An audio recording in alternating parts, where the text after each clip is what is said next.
Dear parents, tummy time एक ऐसी activity है जो कि बच्चे के शारीरिक और मानसिक विकास के लिए बहुत ज़्यादा ज़रूरी है और हर पेरेंट को ये चाहिए कि वो अपने बच्चे को रोज़ थोड़ी देर के लिए टमी टाइम ज़रूर दें।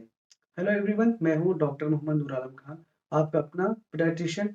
दोस्तों, मैं वेलकम करता हूँ आपका अपने चैनल हेल्दी चाइल्ड पर। दोस्तों, आज की इस वीडियो में मैं आपको बताऊँगा कि टमी टाइम के क्या फ़ायदे हैं, टमी टाइम किस तरह से देना है, कितनी देर तक करना है, कब तक करना है और टमी टाइम देने के लिए हमें क्या-क्या सावधानियाँ रखनी हैं।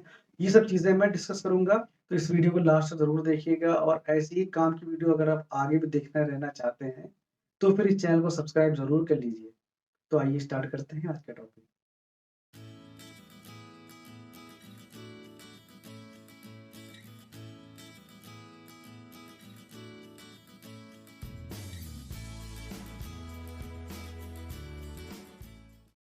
दोस्तों, टमी टाइम एक ऐसी एक्टिविटी है जिसमें हम बच्चे को पेट के बल लिटाते हैं, बच्चे के साथ खेलते हैं, प्ले करते हैं और इससे बच्चे का काफ़ी फ़ायदा होता है। तो आइए अब जानते हैं कि टमी टाइम के फ़ायदे क्या-क्या हैं। जिस टाइम आपका बच्चा टमी टाइम कर रहा होता है, उस टाइम पे बच्चे के हाथों पे, पैरों पे, बैक पे काफ़ी ज़्यादा उसको एफर्ट करने पड़ते हैं और जिसकी वज़ह से उसकी ये सारी मसल्स आर्म की, बैक की, नेक की, शोल्डर की ये सारी मसल बच्चे की स्ट्रॉन्ग होती है, जिसकी वज़ह से बच्चा आगे जल्दी रोल ओवर करता है, जल्दी बैठना सीखता है, हाथों को मूव कराना सीखता है, ये सारे उसके फ़ायदे हैं। फिर आता है मानसिक विकास।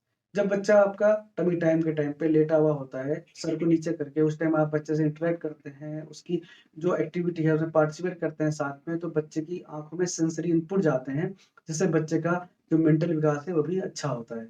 और फ़ायदा ये है कि बच्चे जो हमेशा अपनी पीठ के बल लेटे रहते हैं, उनका ज़्यादातर जो हेड होता है वो फ्लैट हो जाता है। टमी टाइम अगर आप देते हैं बच्चे को रोज़ रेगुलरली, तो ये फ्लैट हेड होने की जो समस्या है वो भी बच्चे को नहीं होती है। और एक फ़ायदा ये है कि बच्चा जिस टाइम पेट के बल लेट के अपनी आँख को चारों तरफ मूव कराता है, एक्टिवली देखता है, आई की जो मसल्स हैं, उनकी एक्सरसाइज़ होती है और वो भी मसल स्ट्रॉन्ग होती हैं। बच्चों को आगे चल के स्क्विड यानी भेगापन जैसी इस तरह की बीमारियों का खतरा कम रहता है। तो फिर ये बात करेंगे टमी टाइम हमें स्टार्ट कब से करना है। अमेरिकन अकेडमी ऑफ पीडियाट्रिक्स ये रिकमेंड करता है कि जैसे ही आप अपने बच्चों को डिस्चार्ज करके घर लेके आइए, आप टमी टाइम स्टार्ट कर सकते हैं। अगर आपका बच्चा टर्म है और हेल्दी है तो। लेकिन अगर आपका बच्चा प्री टर्म है, यानी कि उसका वेट 2 केजी से कम है, 7 महीने पैदा हुआ है, तो फिर आप टमी टाइम बच्चों को मत दें। मेरा रिकमेंडेशन आपको ये है कि आप ऐसे बच्चों को केएमसी दें, यानी कंगारू मदर केयर दें, जो कि टमी टाइम का भी काम करेगा और बच्चे का जो ओवरऑल डेवलपमेंट है, वो बहुत अच्छा होगा। आप अपने बच्चों को केएमसी देते रहें जब तक आपका बच्चा 2 से ढाई किलो का ना हो जाए और केएमसी कैसे देना है, क्या-क्या हमें उसके कंपोनेंट होते हैं, ये सब मैंने एक वीडियो बना रखी है। आप ऊपर आई बटन पे क्लिक करके उस वीडियो को ज़रूर देख लीजिए अगर आपका बच्चा प्री-टर्म है तो। जैसे ही आपका बच्चा 2 से ढाई किलो पार कर जाए, आप उसको टमी टाइम देना स्टार्ट कर सकते हैं। अब मैं ये बताऊँगा कि आपको टमी टाइम किस तरह से देना है। तो टमी टाइम देने के लिए आप फ्लोर पे, बेड पे या कहीं भी किसी भी हार्ड सरफेस पे जहाँ पे आस-पास गिरने का खतरा ना हो, वहाँ पर आप ब्लैंकेट या गद्दा या पिलो ही बिछा सकते हैं या कोई भी इस तरह से सॉफ्ट कपड़ा बिछा दें, जिस पर बच्चा आराम से लेट जाए। बच्चे को आपको लिटाना है, साथ में एक्टिविटीज़ करते रहना है। ये एक्टिविटीज़ अभी मैं आगे वीडियो में आपको बताऊँगा। अगर छोटा बच्चा है आपका और आप लिटाने पे कंफर्टेबल नहीं है, तो बच्चों को आप गोद में भी लेके लिटा सकते हैं, उससे भी आपका जो टमी टाइम का उद्देश्य है, वो पूरा हो जाएगा। तो अब ये बात करते हैं टमी टाइम आपको कितनी देर तक देना है।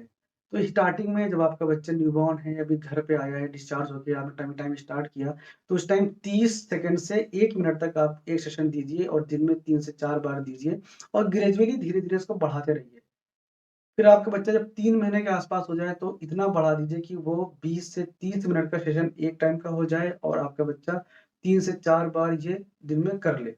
और फिर 6 महीने आते-आते आप इस सेशन को और बढ़ा दीजिए और 30 से 40 मिनट का एक सेशन तक पहुँच जाइए आप और बच्चों को दिन में 4 से 5 बार टमी टाइम दीजिए। अगर आप फ्री हैं, तो इससे ज़्यादा बार भी आप दे सकते हैं। अब हम बात करेंगे कि टमी टाइम देने के टाइम पे आपको क्या एक्टिविटीज़ करनी है, जिससे कि बच्चे का मन लगा रहे, बच्चा एक्टिव रहे, खेले और आपको भी इसमें इस एक्टिविटी में मज़ा आए। तो सबसे पहले हम बात करेंगे 0 से 3 मंथ के जो बच्चे हैं इनके लिए।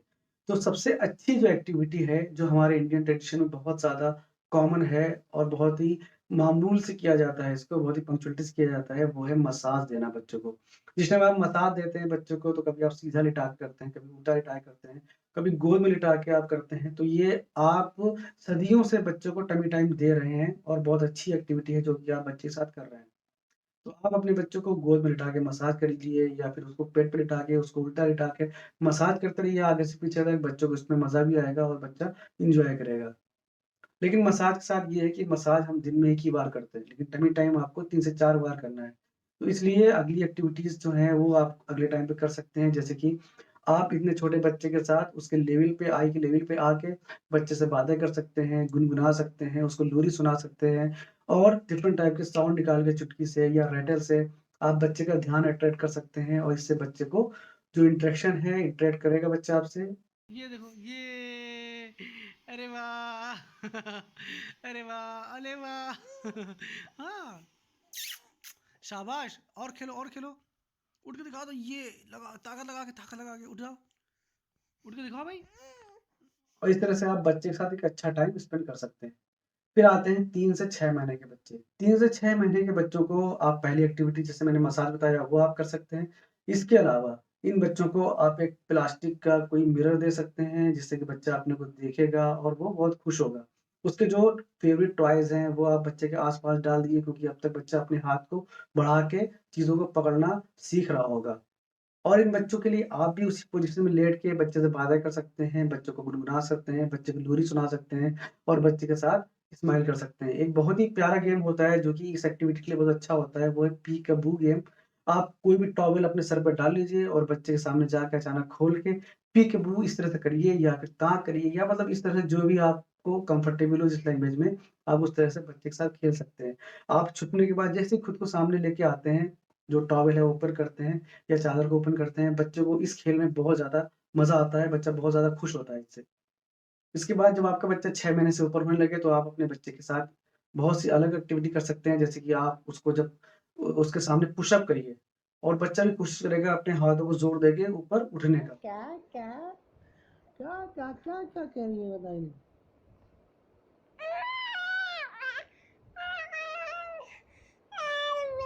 जब बच्चा कोशिश करे तो उसके जो चेस्ट है वहाँ पर हाथ रख के बच्चों को धीरे-धीरे सपोर्ट करिए ताकि उसकी जो ये मसल्स हैं वो स्ट्रॉन्ग हो। इसके अलावा आप पिक्चर बुक जो ले सकते हैं जिसमें डिफरेंट टाइप के जानवर, डिफरेंट जो व्हीकल्स हैं, कार है, एरोप्लेन है या जो डोमेस्टिक एनिमल्स हैं, इन सब की जो पिक्चर है वो बच्चों को आप उस टाइम दिखाइए और वो पलटते रहिए, बच्चा उसको देखेगा और वो एन्जॉय करेगा। और आप बच्चे के टॉयज़ को बच्चे से कुछ दूर पे लेके उसको आप दिखा सकते हैं जिससे को पकड़ने के लिए बच्चा आगे बढ़ने की कोशिश करेगा और वो क्रॉल करना सीखेगा और उसको आप घुमा के पकड़ाएँ, कभी इस तरह से पकड़ाएँ जिससे बच्चा रोल रिवर्स सीखेगा। ऐसे बहुत सारी चीज़ें आप कर सकते हैं बच्चे के साथ और इस तरह से बच्चे का जो gross motor, fine motor development है वो बहुत अच्छा होगा। फिर हम बात करते हैं कि टमी टाइम हमें कब तक देना है, किस एज तक देना है। तो जब तक आपका बच्चा क्रॉल करना नहीं सीखता है, आप तब तक टमी टाइम दें। जैसे ही आपका बच्चा क्रॉल करना सीख जाएगा, उठ के बैठना, चलना सीख जाएगा, तो फिर आपको टमी टाइम देने की ज़रूरत नहीं है, वो चीज़ें बच्चा खुद करने लगेगा। अब एक बहुत इम्पोर्टेंट एस्पेक्ट की बात करते हैं कि टमी टाइम देते वक़्त हमें किन बातों का ध्यान रखना है। सबसे पहली चीज़ तो ये कि बच्चे को आपको कभी भी फीड कराने के बाद, दूध पिलाने के बाद तुरंत नहीं कराना है। उसमें कम से कम आधे से 1 घंटे का गैप देना है, वरना जो भी बच्चे ने फीड लिया है, वो सब मुँह के बल बाहर निकल जाएगा। बच्चों को आपको सोते वक़्त कभी टमी टाइम नहीं देना है, बच्चा आपका एक्टिव होना चाहिए, वरना उसके नाक दबने से बच्चे के साँस रुकने का खतरा होता है। तीसरा ये कि कभी भी आपको बच्चों को अकेले नहीं छोड़ना है इस कंडीशन में, बहुत सारे एक्सीडेंट्स ऐसे हो सकते हैं जिससे कि बच्चे को खतरा हो सकता है। इसलिए जब भी आप टमी टाइम दें, कोई भी इमरजेंसी हो, आपको बच्चे को छोड़ना नहीं है, बच्चे के साथ ही रहना है और देखते रहना है कि किसी भी वक़्त बच्चा गिर ना जाए, किसी भी वक़्त बच्चे की नाक ना दब जाए, किसी भी वक़्त बच्चे को इस तरह से बेड के ऊपर से पलट ना जाए, ये सब चीज़ें खतरे जो होते हैं, उनको आपको देखते रहना है। टमी टाइम देते वक़्त बच्चे के आस-पास में कोई भी ऐसी मेडिसिन या शार्प टॉय या शार्प चाकू या इस तरह की कोई चीज़ नहीं होनी चाहिए जो कि बच्चे की पहुँच में हो और बच्चा उससे अपने को नुकसान पहुँचा दे। टमी टाइम कभी भी आपको पतली जगह पे, छोटी जगह पे नहीं देना है। जैसे कि टेबल है, अगर आप टेबल में लिटाते हैं, स बच्चा ज़रा-सा भी अगर पलटा तो गिरने का खतरा होता है। तो आपको टमी टाइम देते वक़्त एक चौड़े से बेड पे या फ्लोर पे या ज़मीन पे देना है ताकि ऐसे गिरने का कोई खतरा बच्चे को ना हो। दोस्तों उम्मीद करता हूँ टमी टाइम पे आपके सारे डाउट क्लियर हो गए होंगे और जो भी अगर कोई क्वेश्चन है आपका तो आप हमें बिल्कुल बताइए और ये वीडियो अगर पसंद आए तो इसे लाइक करिए और शेयर करिए। देखते रहिए हमारे channel Hindi child. Thank you.